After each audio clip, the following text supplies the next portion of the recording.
Rasul Paulus memberitakan Injil di Efesus. Kisah Para Rasul 19 ayat 1-12. Shalom, selamat pagi adik-adik. Apa kabar semua kalian di hari ini? Wah, puji Tuhan kalau semua dalam keadaan sehat dan baik. Nah adik-adik, tema kita pada pembelajaran hari ini adalah Rasul Paulus memberitakan Injil di Efesus.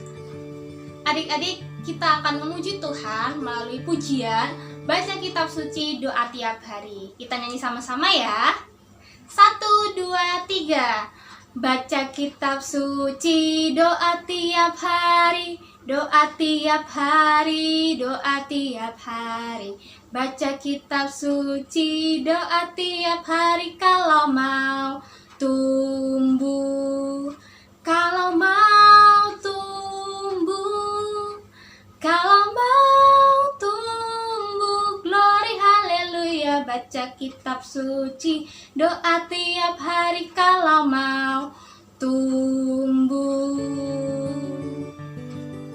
Adik-adik, sebelum kita memulai segala sesuatu pembelajaran hari ini, terlebih baiknya kita harus berdoa kepada Tuhan. Oke, adik-adik, kita bersama-sama lipat tangan, tutup mata, kita berdoa kepada Tuhan. Mari kita satu di dalam doa. Tuhan, kami mengucap syukur untuk segala kebaikan-Mu di dalam kehidupan kami, Tuhan. Tuhan, kami anak-anak-Mu telah berkumpul di tempat kami masing-masing. Kiranya Engkau berkati kami, kiranya Engkau memimpin kami dalam pembelajaran hari ini dari awal sampai pada akhirnya. Beri kami kemampuan untuk dapat memahami materi hari ini. Terima kasih Tuhan Yesus, inilah doa kami. Amin. Nah adik-adik, mari kita bersama-sama belajar firman Tuhan tentang Rasul Paulus memberitakan Injil di Efesus. Adik-adik, pembelajaran hari ini terdapat di dalam kitab Kisah Para Rasul pasal 19 ayat pertama sampai ayat yang ke-12. Demikian firman Tuhan. Paulus di Efesus. Ketika Apolos masih di Korintus, Paulus sudah menjelajah daerah-daerah pedalaman dan tiba di Efesus. Di situ didapatinya beberapa orang murid. Katanya kepada mereka, "Sudahkah kamu menerima Roh Kudus ketika kamu menjadi percaya?" Akan tetapi mereka menjawab dia, "Belum. Bahkan kami belum pernah mendengar bahwa ada Roh Kudus." Lalu kata Paulus kepada mereka, "Kalau begitu, dengan baptisan manakah kamu telah dibaptis?" Jawab mereka, "Dengan baptisan Yohanes." Kata Paulus, "Baptisan Yohanes adalah pembaptisan orang yang telah bertobat, dan ia berkata kepada orang banyak bahwa mereka harus percaya kepada Dia yang datang kemudian daripadanya, yaitu Yesus." Ketika mereka mendengar hal itu, mereka memberi diri mereka dibaptis dalam nama Tuhan Yesus. Dan ketika Paulus menumpangkan tangan di atas mereka, turunlah Roh Kudus ke atas mereka, dan mulailah mereka berkata-kata dalam bahasa roh dan bernubuat. Jumlah mereka adalah kira-kira 12 orang. Selama 3 bulan Paulus mengunjungi rumah ibadah di situ dan mengajar dengan berani. Oleh pemberitaannya, ia berusaha meyakinkan mereka tentang kerajaan Allah. Tetapi ada beberapa orang yang tegar hatinya. Mereka tidak mau diyakinkan. Malahan mereka mengumpat jalan Tuhan di depan orang banyak.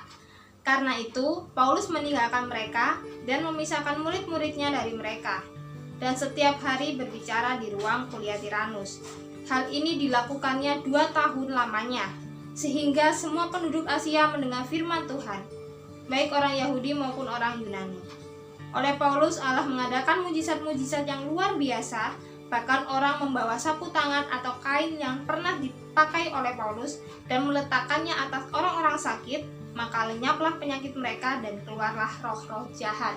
Demikian pembacaan Alkitab hari ini. Nah adik-adik, kakak ada 2 gambar. Nah gambar yang pertama, ini dia. Ada yang tahu siapakah sosok laki-laki di atas ini? Kakak bantu jawab ya. Dia adalah Bapak Paulus. Pekerjaan Bapak Paulus adalah memberitakan Injil Tuhan Yesus dan mengajar tentang Tuhan Yesus. Nah, gambar yang kedua adalah ini dia. Ada yang tahu ini gambar apa? Ya, ini adalah gambar kota. Lebih tepatnya adalah kota Efesus. Nah, adik-adik ada dua gambar.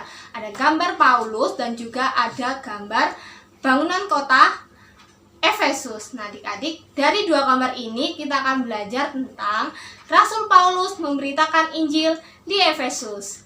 Gimana kisahnya? Yuk kita simak kisahnya. Pada suatu hari, Bapak Paulus melakukan perjalanan ke Efesus untuk memberitakan Injil, untuk mengajar orang-orang di Efesus tentang siapa Tuhan Yesus, agar mereka mau mengenal dan percaya kepada Tuhan Yesus. Bapak Paulus mengajar di Efesusnya sangat lama, yaitu 3 tahun.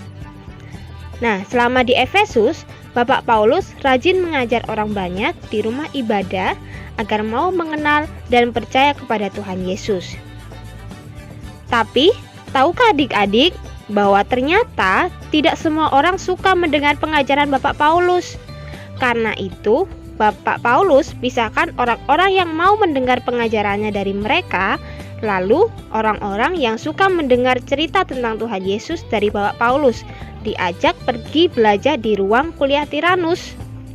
Adik-adik, menghadapi penolakan, Bapak Paulus tidak sedih, melainkan tetap setia dan rajin memberitakan Injil dengan sukacita kepada banyak orang di Efesus, sehingga banyak orang yang kemudian mau mendengar dan menerima Tuhan Yesus karena pengajaran dari Bapak Paulus.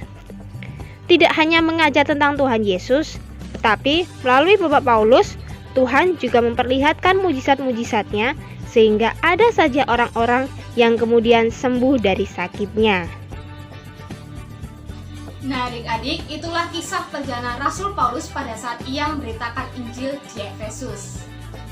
Adik-adik, siapa yang suka mendengar cerita tentang Tuhan Yesus? Siapa?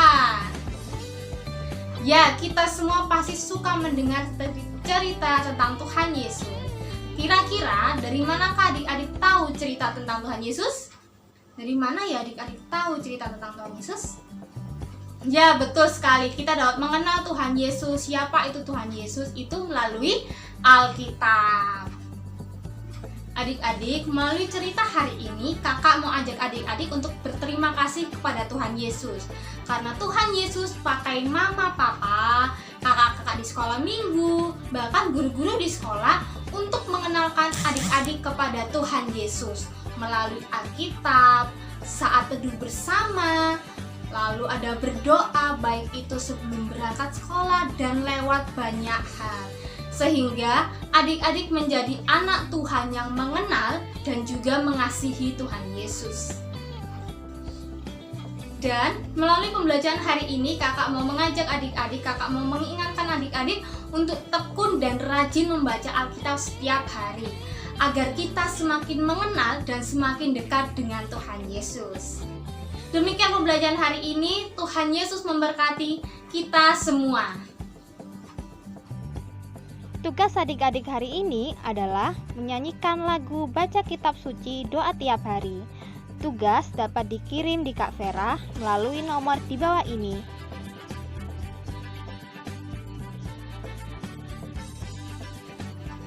Adik-adik, untuk mengakhiri pembelajaran hari ini, mari kita bersama-sama berdoa. Lipat tangan, tutup mata, kita berdoa.